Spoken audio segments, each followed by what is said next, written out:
Hello and welcome to another episode of Cooking with Cleavage. Obviously not in my house again. So I am going to cook crawfish étouffée for y'all tonight. Because I went to a crawfish boil. I thought I had like 2 pounds of crawfish, but that's all I have. But that's okay. I'm just going to make the recipe. I cut up, first I just cut up the vegetables. I used a really large Vidalia onion. We get them down here, but it's the recipe called for 1 yellow onion. I thought I was doubling the recipe, so I used 2 bell peppers. But that was and about 4 stalks of celery ribs, some people call them. And I used about 10 cloves of garlic because that was double the recipe. It was 5 cloves of garlic, 2 ribs of celery, 1, I would say, large onion, and then 1 bell pepper. So a lot of people would use green bell pepper for this. I thought I'd try it with red bell pepper. I didn't grow up with my mom making étouffée. She made crawfish courgouillon, and she made gumbo, and she made crawfish bisque with leftover crawfish, which I'm going to have to do one day on here, but it takes a lot of work. So I thought I would try to make crawfish étouffée today. Étouffée in French means to smother. So all you're doing is smothering all these things together to make it's really just a stew. It's a seafood stew that you serve over rice. Some people make shrimp étouffée, chicken étouffée. Sometimes they make étouffée and put it over blackened fish or something like that. What we're gonna do tonight is make crawfish étouffée with rice. Okay. So first, I just melted a stick of butter in the pan. That's all I did. Now you're gonna look up different recipes. Some recipes say cook the vegetables.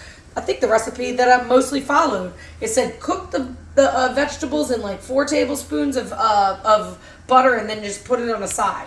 Why would you do that? Just do it all in one pot. You know what I mean? So what I did is I melted the butter. I'm going to turn it up. It's on low right now because I didn't want to have to watch a pot. I'm going to turn it up to like almost medium and see how that goes, okay? Before I add the flour. And we're just going to make a blonde roux. I've made the gumbo on here, haven't I?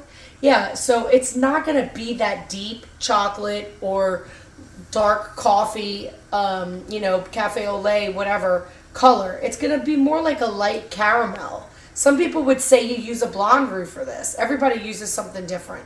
But, I read Emer Lagasse's recipe, and instead of making a roux, he just does like my mom used to do with stew. And he makes everything and then puts the flour with water and whisks it all together and dissolves it in the water and then pours it into the stock. So what I'm going to do is I'm going to make a little roux. I just think it's easier. Just put a little bit in at a time. And you just want to make sure you get it all mixed together. Because the whole thing with roux is, you're really just putting flour into fat, right? I mean, that's what you do when you make fried dumplings. So you just want to make sure it's not going to make dumplings in the pan. I think I talked about that when I did the gumbo. You just want to get all the flour and get it all dissolved with the roux. That looks like a good consistency. And also, when you're making a roux, you wouldn't use butter to make the roux because butter burns too quickly for that. So you really only want to use butter. Some people do. I don't know how they do it. But for me, I only use butter when I'm going to make like more of a blonde roux. So you want to cook this until, you want to cook it continuously, otherwise it'll stick and it will burn. The whisk looks like it's, I didn't know if this whisk was temperature controlled or whatever it's called. Temperature, what is that called? Resistant? Heat resistant. But it looks like it's going okay. I mean, if it can cook roux, I think it can cook any. You could use it to cook roux because roux is just really flour and oil. So what this is over here is, I took the crawfish heads from the boil, and the crawfish heads have all that fat in it. You see that fat rising to the top? But I got some store seafood stock to use for this. And in this recipe, they suggested better than bouillon the lobster base because lobster's another crustacean. Crawfish are just really small lobster, So I'm doing that. I figured that it's not going to be reduced enough for me to use it for this dish. I'm going to save it for another dish later, but I'm probably going to scoop some of that fat off the top for this. So see, it's starting to be, and you can always, if it looks like it's getting hot, but my mom always did, you just take it off the fire. You take it off the fire for a little while because it looks like it's boiling up too much, right? Maybe turn it down a little bit. So that's another thing about not cooking at my house because I'm not used to somebody else's stove. I'm more used to this stove than a lot of my friends' stoves, but not as used to what my own. So you just want to make sure it doesn't overcook. And you want to stir it constantly. See, I think that's enough butter. If I would have cooked the vegetables in 4 tablespoons of butter and then put it on the side and then melted a whole stick of butter, that's more than a stick of butter in a dish. You don't need more than a stick of butter in a dish. That's just my opinion. I mean, if you want it, you go right on ahead and you do it, Because there's so many variations of this. It's like gumbo or anything, red beans. Everybody's got a different way they do everything and a different way they like it. So they said it for about, see the recipe that I called for that said take the vegetables out, it said to cook the roux for 10 to 15 minutes. It's really only been a few minutes. I can't imagine you want to cook it for 10 to 15 minutes. I don't think you need to, That smells so good with the butter though, doesn't it? And that crawfish stock making at the same time. Boy, that smells really good. I heard recently though, my sister told me that's not fat in a crawfish head, that's liver. I said, well, that's all right, I like liver too. Because I think it's delicious, that liver. Liver is fatty though, Okay.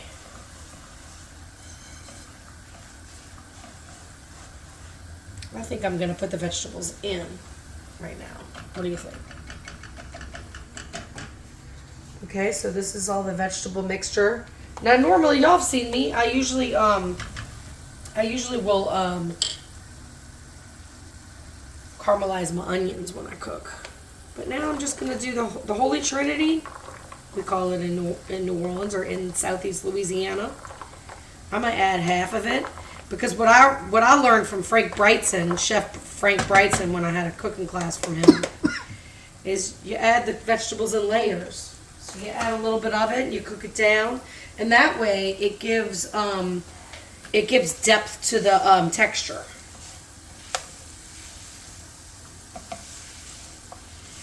Just want to cook this in the roux.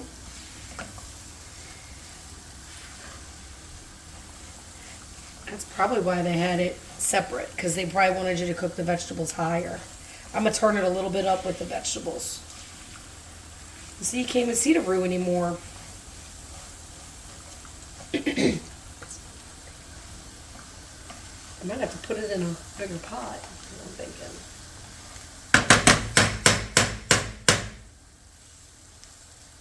I'm just going to let that sit and simmer until it starts to get a little cooked, and I'm going to add the next layer. Okay, also what you want to do is you want to season as you go. So now that I put the vegetables in, I'm going to add a little bit of this Tony's. What the recipe called for was like thyme. I saw a recipe that called for bay leaf, but I didn't see it in this recipe. Everybody's different, what they like.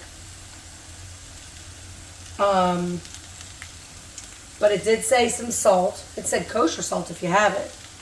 I grew up, my mom used to use rock salt. But I'm just going to grind some salt in here.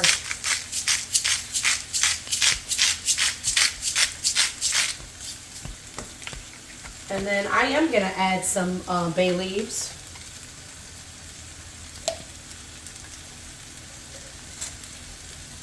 I think maybe one for this one and one for the next.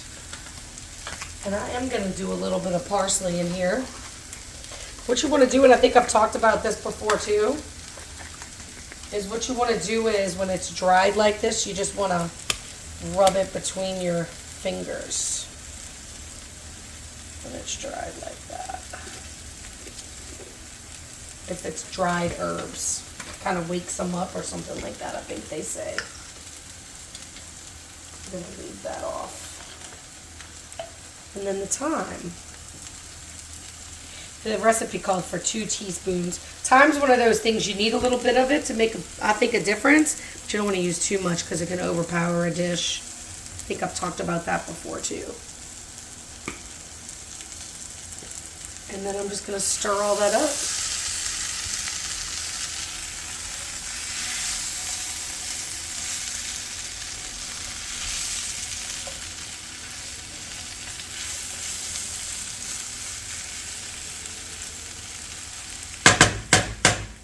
Just kind of going by what I like.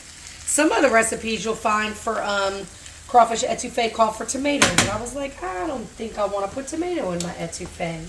Because there is a difference. I mean, some people put tomato in gumbo. But some people put tomato in jambalaya. But I have to be honest with you. I didn't even like jambalaya until I tried it brown.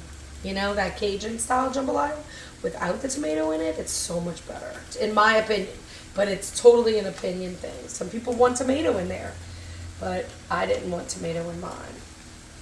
So now I'm going to add, I think, the rest of the vegetables. My hands are clean. I'm just going to, it'll be easier than using the spoon.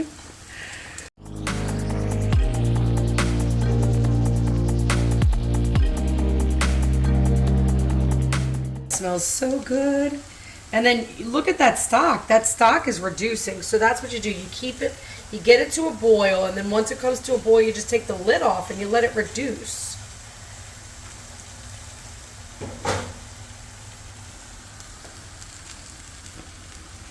Ooh, this pot might not be big enough. We might have to get out the soup pot. Let's see how much we can get in here, though. Okay, on this layer, I'm going to season it, too, before I turn it.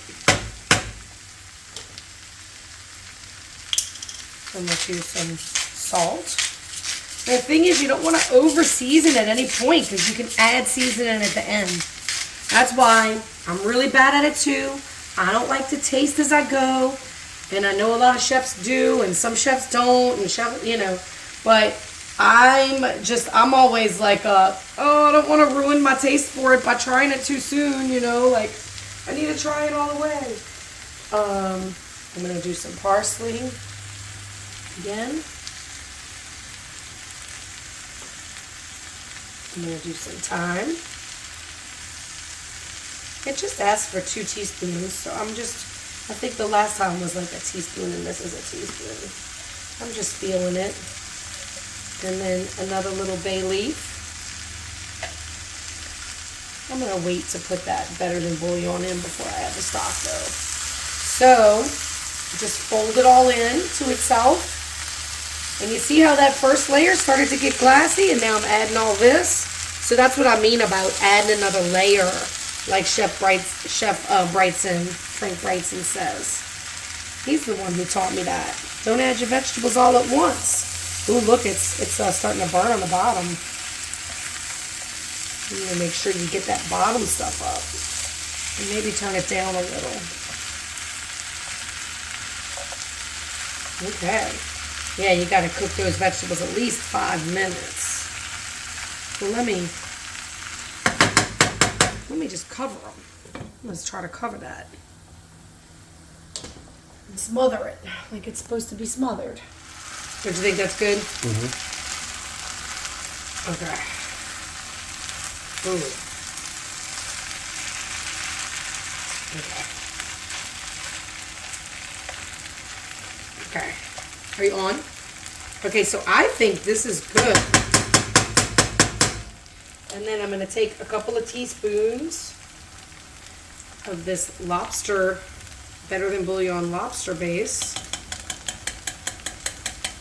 And I'm going to put it in here. The recipe said to put the stock in before this, but I mean, and season it after you put the stock in it. I don't see any reason to do that at all. I don't see any reason. Everybody knows the seasoning's better when you put it in the vegetables. Everybody knows that. Right? Okay. So, anyway. So I'm going to mix it all up with the the lobster so it's distributed. And then look, y'all, at the stock. When we started, that water was almost high to the pot, so it's reduced in half. A lot of times what I'll do is I'll, you know, take the seafood out before I reduce it, but it was just easier to keep it in there and to make sure all that fat or liver got out of the crawfish head. So now I'm going to add my stock. I got this Kitchen Basics original seafood stock, right? But you can get whatever you want. If you have like shrimp stock in your fridge, you can use it. Any kind of fish stock or shellfish stock. The recipes even said you could use chicken stock, even though I wouldn't use chicken stock for this, but you know.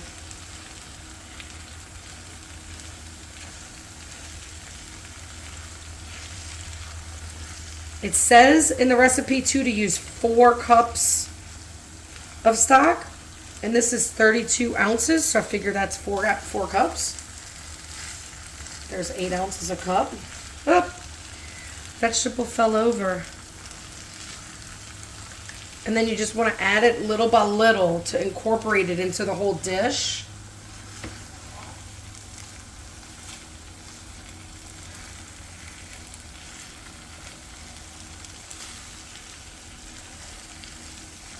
What I'm going to do is turn this off because I think that's reduced enough. Is there a spoon in here? Ah. And I'm going to spoon some of this. I did see some of the fat. It looks like it's all boiled in there now. But I'm going to use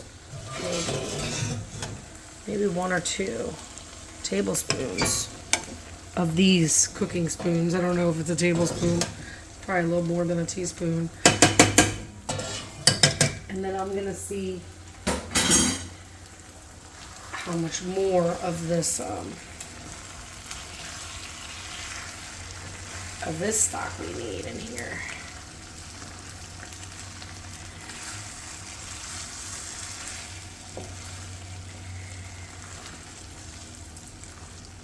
So my cameraman Jay was telling me he used to make crawfish étouffée. So I'm going to ask his opinion, since really, I really don't ever remember making crawfish étouffée because my mom never made it and I never really missed it. Like, you know, I mean, but I was like, let me try something different with this crawfish. Let's do something different. So that's why I'm doing this. Does this look pretty right to you? A little more stock though, huh? To the point where it's probably getting enough.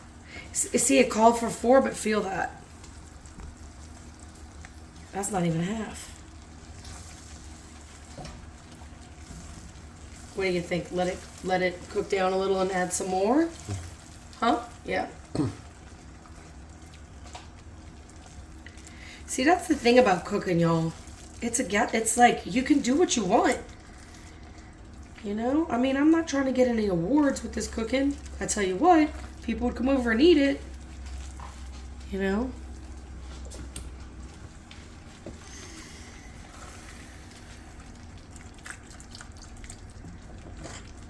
It smells good. I wonder if I should try it. After saying I have a really hard time drying it. Here.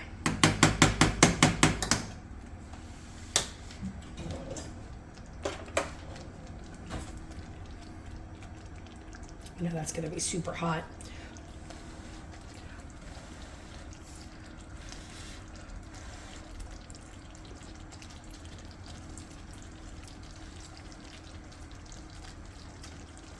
I think it could use a little bit more heat.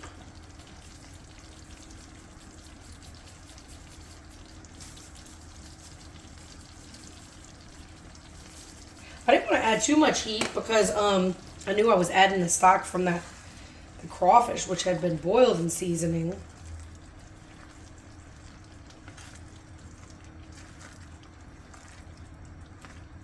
And then I was saying I should have gotten a bottle of white wine. White wine would go really well in this. Could put a little white wine in here. What do you think? Pause it for a sec. Okay, so what I'm going to do is turn the heat down a little bit, not quite to low, but maybe just for a low simmer in there, and then just cover it. Not all the way. You still want a little bit of steam to get out because you want it to thicken. I didn't add the whole 4. I think I probably just added maybe 2, you know. I don't think it really needs more than that. It doesn't need to be like a soup. Otherwise, you're going to be cooking it and then letting it reduce. And then that's going to be, that we could also do that. Anyway, that's what I'm going to do and see how it goes, okay? So I thought with this dish, I thought of either getting a bottle of Riesling, to be honest with you, or a strawberry lager. And I thought we haven't done that yet here. The Abita. Abita is a beer that's made in Abita Springs, Louisiana. It's across the Causeway Bridge, which is over on the north shore of the Lake Pontchartrain. And because you want to have something sweet, kind of, when you have something spicy, right? So I thought this would be go really well. I mean, I did have it with my crawfish when I was eating the boiled crawfish. Cheers.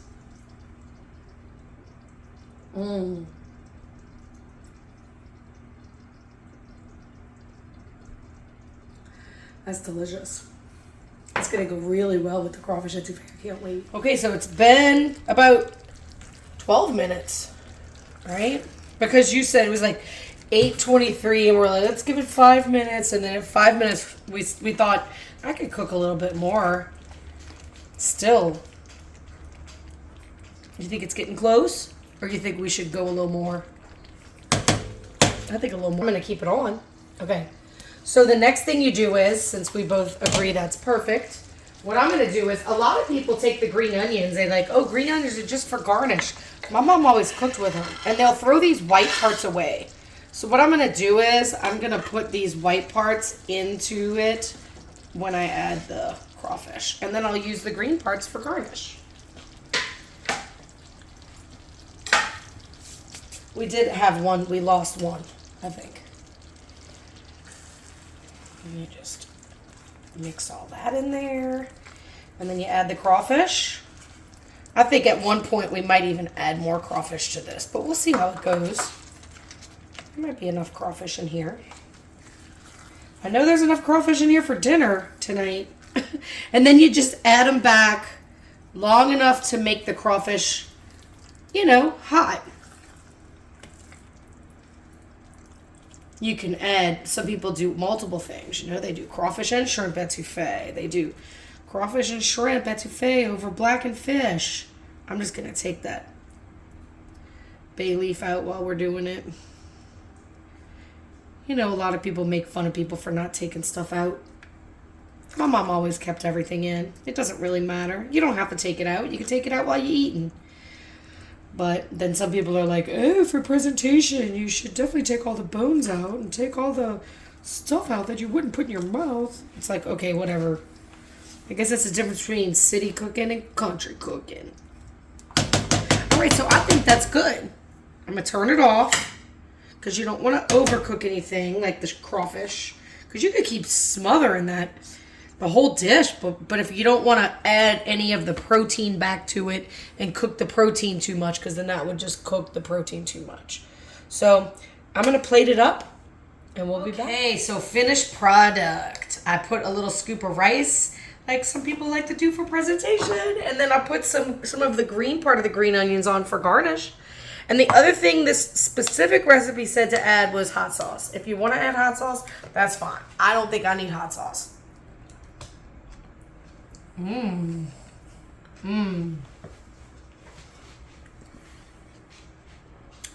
didn't worry about making the vegetables really tiny in this because to me, you want to be able to taste a little bit of the vegetables in an étouffée.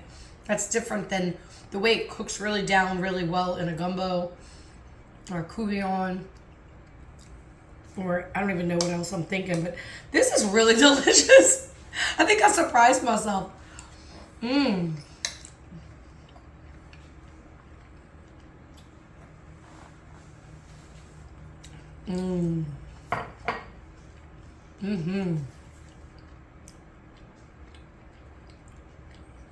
And that strawberry lager really opens up that spice. Yeah. Well, I hope y'all enjoyed me for this episode of something I never cooked before. Oh, yeah. I think, the spices that penetrate the dish, and the strawberry lager that's so moist and delicious and cold, just make the flavors explode in your mouth. So thank you for joining me for another episode of Cooking with Cleavage, where I make something I've never made before, crawfish étouffée. Y'all have a great night.